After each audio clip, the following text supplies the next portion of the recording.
pessoas falam, você está falando grego? Aí o que eu digo, o grego é mais fácil de falar do que hebraico. Fala, então o ditado perde um pouco de força. Se você entende, você vai falar, está falando hebraico? A minha esposa está até rindo, porque quando eu fazia as aulas ela ficava rindo de mim. É o Daguesh forte, o Daguesh. Eu falei, Jesus, tem misericórdia. E é uma língua completamente diferente, o hebraico. E é a língua dos hebreus, dos judeus. A língua litúrgica, que era a língua da sinagoga, do templo, ele é completamente diferente porque ele se escreve da direita à esquerda. Ele não tem vogais, ele é um idioma consonantal, com 22 consoantes. Depois de um tempo que vieram os maçoretas e que colocaram sinais diacríticos, que são vogais, para que nós, ocidentais, conseguíssemos falar. Porque nós, ocidentais, nós precisamos de um encontro vocálico para vocalizar a palavra. Se não tiver uma vogal, fica ruim o negócio. Então, por isso, para que o idioma não fosse perdido em um período em que tinha poucos falantes. Todo o Antigo Testamento, exceto algumas passagens de Esdras, Jeremias e Daniel, que foram escritas em aramaico. Os textos escritos em aramaico são Esdras no capítulo 4, do verso 8 até o capítulo 6, no verso 18, e do capítulo 7, do verso 12 ao 26, totalizando 67 versos.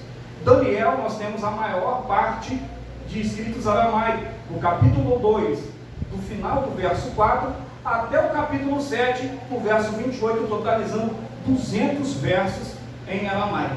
Em Jeremias, nós temos um verso, assim como também no Novo Testamento nós temos alguns hebraísmos que vêm do aramaico. Por exemplo, Abba é pai, papaizinho, mas é no aramaico. Talita cumi, menina, levanta, mas é no aramaico. Eloi, Eloi, lama sabachthani, Deus meu, é também no aramaico. E aí é que entra a questão importante de falar do aramaico. E por que Daniel escreve boa parte do aramaico? Porque era a língua falada na Babilônia, onde os israelitas ficavam por 70 anos. Ou seja, 2 gerações perderam um pouco da sua língua. E quando eles retornam, é aí que começa a necessidade de tradução, quando Esdras, como escriba, ele tem a necessidade de pegar escritos do hebraico e traduzir para o aramaico, porque boa parte do povo que tinha voltado e que já estava se casando com outras pessoas, não entendiam mais o hebraico na sua forma tradicional. Então precisava-se, a partir disso, traduzir. Porque, como nós vamos mostrar aqui, se mostrar um pergaminho, um códex, tudo ali você vai falar, eu não estou entendendo nada aí. E até mesmo olhando e conhecendo, é difícil de ler. Vai falar, isso aí eu não estou entendendo. Precisa que seja feito na minha língua. É por isso que tem a tradução. E o grego foi o terceiro idioma, onde o Novo Testamento foi escrito. A única dúvida paira sobre o livro de Mateus, que muitos eruditos afirmam ter sido escrito também em aramaico. Pode passar, por favor. E o grego, ele funciona como língua assim como o inglês funciona hoje. Dentro do Império Romano, era a língua que estava entranhada, porque Alexandre o Grande, no século IV a.C., quando ele é o grande dominador e está ganhando muitos territórios, ele introduz essa língua, mas respeita a religião. Então, essa língua, ela vai ganhando força. E o Império Romano, que é a força do início, onde Cristo vem à Terra, é que todo povo entende o grego, porque é a língua do mercado, é a língua dos estudantes, e o grego do Novo Testamento não é o grego dos filósofos de Platão, é o grego comum, popular. As Bíblias mais antigas, como a gente tem aqui hoje, se olhar aqui, Gênesis, igual eu usei, Gênesis capítulo 1, versículo 3. As Bíblias mais antigas, elas não tinham essa separação por capítulo e versículo. Elas não possuíam. E até mesmo isso que nós temos aqui em cima, a epígrafe, que você pode olhar aqui, ó, você abrir Gênesis capítulo 1, você vai ler a criação do céu e da terra e de tudo que nele se contém. Aí você imagina e diz, isso é a Bíblia, não é a Bíblia? Sim ou não? Sim. É sim ou não essa parte aqui antes do versículo 1? É a Bíblia, sim ou não? Foi colocado depois, né? A King James não tem. A King James não tem. Essa daqui. Então, não é a Bíblia. Vai descer a partir do verso 1, do capítulo 1. Então, por que isso foi feito? Para facilitar. Porque pensa, se eu falar assim, a minha Bíblia com volume maior, você que estuda, falar, abre na sua página 1200. Aí a sua Bíblia é menor. Você, não, minha página não tem 1200, onde eu vou encontrar isso aqui? Então, por isso, eu falo, não, você abre no livro de Gênesis, capítulo 1, versículo 3, você vai localizar. Isso é importante quando se faz uma edição para fins de localização, de ensino. E as Bíblias mais antigas, elas não tinham. E essas divisões, elas foram feitas para facilitar a tarefa de citar as Escrituras. Stephen Langton, professor da Universidade de Paris, mais tarde foi arcebispo da Cantuária, ele dividiu a Bíblia em capítulos em 1227 depois de Cristo. E depois de mais ou menos 200 anos e alguma coisa, Robert Estienne, impressor parisiense, acrescentou a divisão em versículos. E ele publicou a primeira Bíblia dividida em capítulos e versículos, a Vulgata Latina, em 1555. Ou seja, alguns anos atrás, com certeza, a nossa terra aqui, ela já tinha sido descoberta ou encontrada pelos colonizadores, porque descoberta não foi. E a escrita e preservação dos textos originais. Onde que eles escreviam? Será que eles escreviam em papel como esse? Não. Esse papel foi inventado no século II depois de Cristo. Cerca de 100, 110 anos depois de Cristo. E foram os chineses que inventaram o papel. Depois, se puder ver um vídeo no YouTube, você vai perceber como que era um processo dificultoso. E mesmo os chineses fazendo o papel lá, você imagina enviar o papel da China lá no Oriente Médio, a região ali onde está a Palestina, como é que enviar esse papel para lá?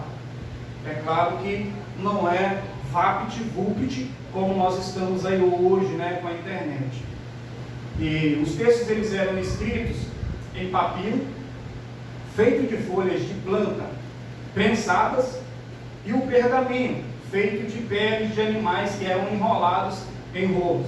Mas o que é importante falar de pergaminho é não imaginar que tudo é pergaminho que já tinha esse nome de pergaminho, porque o rolo antes era utilizado couro e provavelmente não era um pergaminho, também não tinha uma qualidade de pergaminho. E como nós sabemos que o texto foi do Antigo Testamento, terminou lá por volta do século 5 a.C., 424, nós sabemos que era utilizado alguma coisa para escrever. E o Talmud judeu, que é uma coletânea dos escritos de interpretações da lei, da tradução oral, eles traz como eu digo, a importância, né, a obrigatoriedade da escritura ser registrada no couro. Então era couro que era utilizado. E o nome vem para pergaminho quando o rei Eumenes de Pérgamo. Por isso que o nome pergaminho, por causa de Pérgamo. Quando eles têm uma crise política e para de receber o papiro, que era semelhantemente a planta do papiro, igual vocês olham, tem aqui essa verdinha aqui, igual a taboa. Quem conhece taboa? A caninha você cortar, embeber na água, ir juntando e prensar. Tem vídeo também no YouTube, se tiver interesse de olhar, tem pessoas que replicam como era feito para que vocês possam ter a ideia. E a única diferença de um pergaminho de muita qualidade era o velino. O velino também é um pergaminho, mas só que ele era utilizado de cordeiros que nasciam mortos. Ou seja, então ele era um couro de maior qualidade. E existiam textos que só podiam ser escritos também no velino, porque assim como o material era valioso, a escrita que estava no material era muito mais valioso.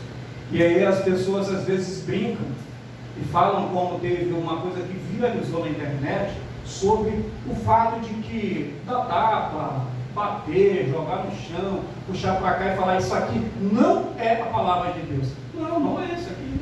Tá? Pode ser couro, pode ser uma folha de gramatura não muito boa, pode ser, mas o que está aqui é muito valioso. Aleluia! Isso aqui não contém a palavra de Deus. Isso aqui é a palavra de Deus, inerrante e infalível palavra de Deus. Glória a Deus. É por isso que a gente precisa ter responsabilidade com essa Bíblia, com esse exemplar bíblico. E é uma situação que Charles Spurgeon ele até brincava, que se fosse para poder te julgar, dava para te julgar pela aparência da sua Bíblia. Porque há muita poeira sobre a sua Bíblia que dá para escrever condenação com os dedos.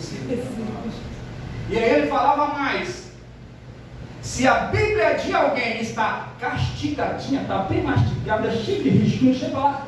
Esse alguém que tem a Bíblia castigada não está castigado, porque por dentro ele está bem alimentado e alicerçado. Porque quem utiliza a Bíblia não vai estar bonitinha não. Por mais cuidado que você tem, você fala, eu não vou arriscar, eu comprei essa Bíblia mais ou menos, falei, essa aqui eu não anoto nada nela. Mas depois de um tempo eu falei, não, eu tenho que anotar, porque isso aqui eu tenho que anotar, isso aqui eu tenho que anotar, isso aqui eu tenho que anotar. Isso que é importante.